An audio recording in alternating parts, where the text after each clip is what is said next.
आज की कविता है दोस्तों खड़ा हिमालय। जी हाँ, खड़ा हिमालय। तो इसका पहले मैं आपको पोएम सुनाऊंगा, उसके बाद सार समझाने वाला हूं।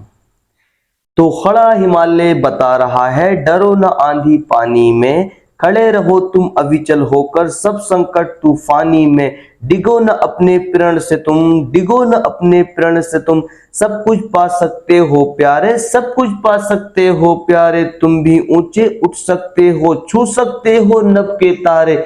तुम भी ऊंचे उठ सकते हो, छू सकते हो नभ के तारे। अचल रहा जो अपने हाथ पर, लाल लाख मुसीबत आने में, मिली सफलता जग में उसको, जीने में मर जाने में। तो दोस्तों ये खड़ा हिमालय की जो कविता है, इसका मैं आपको सार समझा रहा हूं। खड़ा हिमालय बता रहा है, डरो ना आंधी पानी में। हिमालय यानी कि पर्वत खड़ा होता है और कितना भी आंधी तूफान आए लेकिन वो डिगता नहीं है और गिरता भी नहीं है। तो वो कह रहा है, यानी कि जो पर्वत खड़ा रहता है, लेकिन कभी कहना चाहते हैं कि हिमालय कह रहा है कभी भी कोई भी परेशानी आए, चाहे आंधी आए, चाहे तूफान आए, चाहे पानी आए, कुछ भी आए, लेकिन कभी भी डरना नहीं चाहिए। अगर डरोगे तो फिर आप डरते ही रह जाओगे। तो ये कवि का कहना है। अब क्या होता है, कवि कहना चाहते हैं कि चाहे कितनी परेशानी आ जाए लेकिन डरना नहीं चाहिए। अगर डरोगे तो बहुत बड़ी परेशानी में पड़ जाओगे, क्योंकि अगर कोई आपको परेशानी पड़ती है और आप उससे डरते हो तो आप उसका सामना नहीं करोगे, बल्कि आप डरना सीखोगे। और अगर आपको परेशानी पड़ती है और सामना करते हो तो आपके सामने आगे से परेशानी नहीं आएंगी। दोस्तों आपको क्या लगता है यहाँ पर देखिए, और अब यहाँ पर मैं आपको और समझाता हूं। यहाँ पर खड़े रहो तुम अविचल होकर सब संकट तूफानी में। चाहे कितनी परेशानी हो लेकिन परेशानी का सामना तो करना ही चाहिए। अगर कोई इंसान परेशानी का सामना नहीं करता है, परेशानी का सामना नहीं करता है और वो जो है परेशानी से डर करके इधर उधर भागता है, तो वो इंसान ही किधर से है। डिगो ना अपने प्रण से तुम, सब कुछ पा सकते हो प्यारे। अगर आपने जो सोच लिया है कि हमको ये करना है, पर्वत को भी नीचे झुकाना, तो आप झुका सकते हो एक न एक दिन। लेकिन अगर आप प्रण यानी कि आप अपने अंदर वचन ले लोगे, तब आप अगर आप अपने अंदर अपने आप से फैसला कर लोगे, तब तुम भी ऊंचे उठ सकते हो, तुम छू सकते हो नभ के तारे। तुम आकाश के यानी कि बादल के भी तारे छू सकते हो अगर आप कोशिश करोगे। तो इंसान क्या नहीं कर सकता, इंसान आसमान में पहुंच चुका है, इंसान जो है बादल में पहुंच चुका है, इंसान ने कहां ना कहां तक पहुंच चुका है, आप खुद जानते हैं दोस्तों। अचल रहा जो अपने हाथ पर, अपने पथ पर, लाख मुसीबत आने में। अगर कोई बहुत बड़ी परेशानी आ जाए और आप अचल यानी कि अडिग रहो उस परेशानी से, आप किसी परेशानी में खड़े हो गए तो कि भाई इस काम को हम पूरा करना ही करना है, तो आप कर लोगे। लेकिन अगर आप परेशानी का सामना करने से पहले हट जाओगे, यार ये काम नहीं हो सकता, तो आप कुछ नहीं कर पाओगे।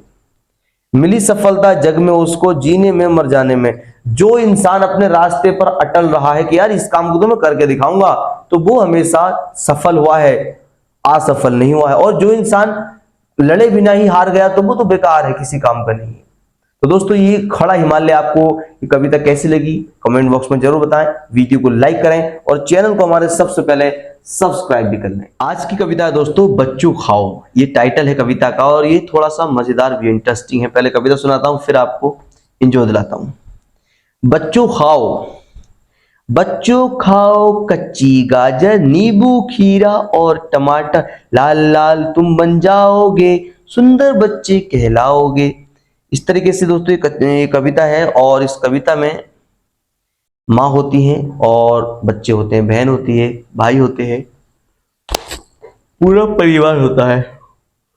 अब क्या होता है, माँ बच्चों को खाना खिलाने के लिए नए नए बहाने ढूंढती है, बच्चों को चीज खिलाने के लिए नए से नए अंदाज खेलती है, नए से नए अंदाज में कहती हैं बेटा ये खा लो, ऐसा मजा आ जाएगा, ताकत आ जाएगी।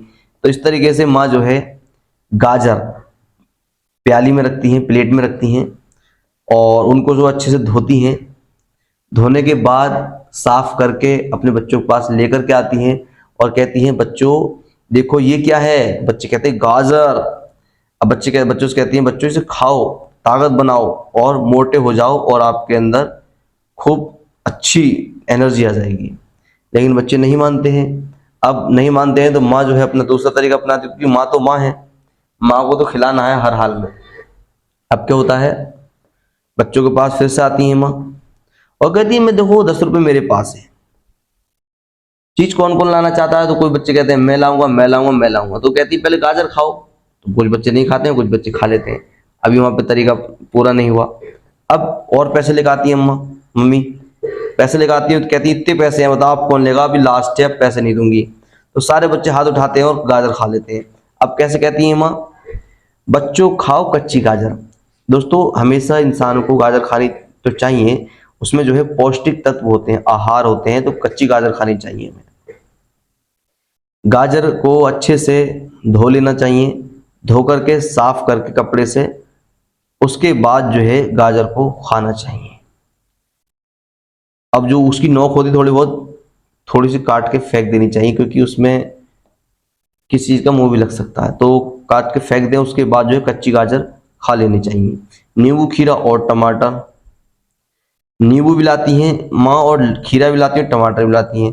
सोचती है कुछ ना कुछ तो बच्चे खाएंगे, गाजर नहीं खाएंगे तो नींबू खाएंगे, नींबू नहीं खाएंगे तो टमाटर खाएंगे, है ना, या फिर खीरा खाएंगे। तो बच्चे जो है गाजर को देख के उतावले हो जाते हैं खाने के लिए।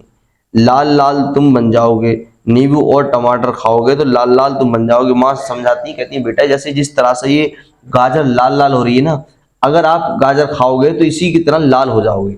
खाओ गाजर और मोटे हो जाओ और लाल हो जाओ और सुंदर बच्चे कहलाओगे। अगर आप गाजर खाओगे तो आपका चेहरा आहा नूरानी नूर भर जाएगा और बिल्कुल सुरख हो जाएगा।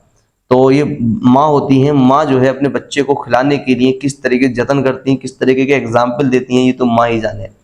और बच्चे को फिर खिला भी देती हैं, क्योंकि माँ तो माँ होती है दोस्तों। अब आपको ये कविता कैसी लगी दोस्तों, कमेंट बॉक्स में बता सकते हैं आप। वीडियो को लाइक करें, चैनल को हमारे सबसे पहले सब्सक्राइब भी करें। आज की कविता है दोस्तों आहा टमाटर पर। जी हाँ, तो ये आहा टमाटर पर कविता है और बहुत अच्छी कविता है, सुनिए इसको पहले, फिर इसका सार समझाऊंगा मैं आपको। आहा टमाटर बड़े मजेदार, वाह टमाटर बड़े मजेदार, एक दिन इसको चूहे ने खाया, बिल्ली को भी मार भगाया। एक दिन इसको चूहे ने खाया, बिल्ली को भी मार भगाया। आहा टमाटर बड़े मजेदार, आहा टमाटर बड़ा मजेदार, वाह टमाटर बड़ा मजेदार, वाह टमाटर बड़ा मजेदार। एक दिन इसको पतलू ने खाया, मोटू को भी मार भगाया। एक दिन इसको पतलू ने खाया, मोटू को भी मार भगाया।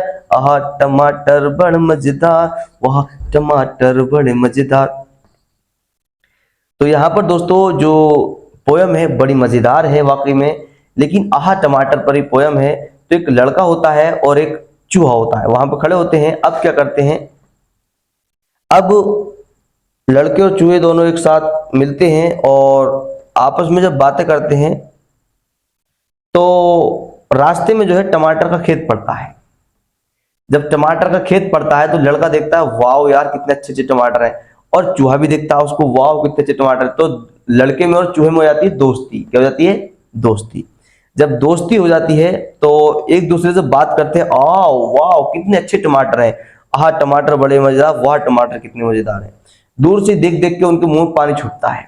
अब लड़का और चूहा जाते हैं खेत के पास और देखते हैं वाह कितने लाल लाल टमाटर, कितने अच्छे लग रहे हैं टमाटर। अब ये दोनों जो है पेड़ के पास पहुंचते हैं और तोड़ते हैं, थाली लेते हैं और थाली में रखते हैं और कहते चलाने वाह टमाटर कितने अच्छे लग रहे हैं, कितने मजेदार टमाटर हैं। अब चूहा कहता है, वो लड़का कहता है एक दिन इसको चूहे ने भी खाया था, इसने एक दिन इसको चूहे ने खाया था और बिल्ली को मार भगाया था। मतलब कहने का ये है, चूहा जो बिल्ली से डरता है, लेकिन जब उसने टमाटर खाया तो बिल्ली को भी मार के भगा दिया। इतनी ताकत आ गई उसके अंदर, ये कविता के अनुसार है। तो बिल्ली से भी चूहा नहीं डरा। फिर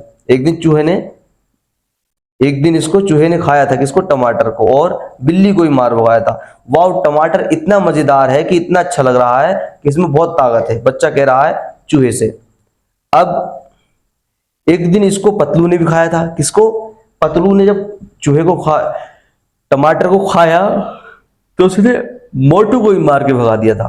तो कभी कभी ऐसा होता था पतलू को मार लेता था मोटू, लेकिन टमाटर जब खा लिया तो मोटू को पतलू ने मार के भगा दिया। बच्चा कहता है वाह कितना अच्छा टमाटर है, कितना मजेदार टमाटर है, कितनी ताकत है इस टमाटर में।